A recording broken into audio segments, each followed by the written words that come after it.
News Gujarat से देश दुनिया तक की हर बड़ी खबर सबसे तेज और सटीक, जनता की आवाज, सच का साथ।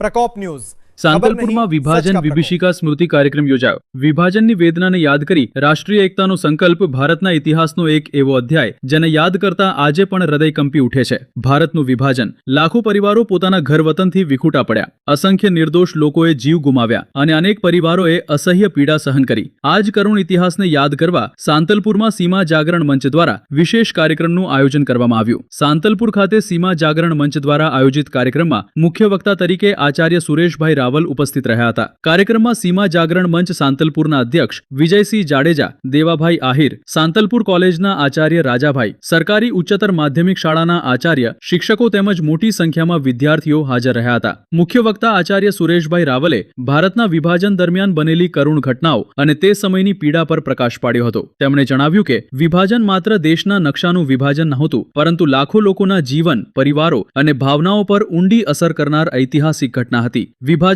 દરમિયાન લાખો પરિવારો વિસ્થાપિત થયા અને અસંખ્ય નિર્દોષ લોકોએ પોતાના જીવ ગુમાવ્યા। કાર્યક્રમ દરમિયાન આવા પીડિત અને વિસ્થાપિત પરિવારોની વેદનાને યાદ કરી તેમને શ્રદ્ધાપૂર્વક નમન કરવામાં આવ્યું હતું। નવી પેઢીને ઇતિહાસથી શીખવાનો સંદેશ કાર્યક્રમનો મુખ્ય હેતુ નવી પેઢીને દેશના ઇતિહાસથી પરિચિત કરાવવાનો અને રાષ્ટ્રીય એકતા, અખંડિતતા તથા દેશપ્રેમનું મહત્વ સમજાવવાનો રહ્યો હતો। વિભાજનની કરુણ ઘટનાઓને યાદ કરીને ભવિષ્યમાં આવી પરિસ્થિતિ ફરી ન સર્જાય અને દેશની એકતા વધુ મજબૂત બને તેવો સંદેશ આપવામાં આવ્યો હતો। આયોજક સીમા જાગરણ મંચ, રિપોર્ટિંગ બાય જયદીપ માલી, સાંતલપુર। પ્રકોપ ન્યૂ।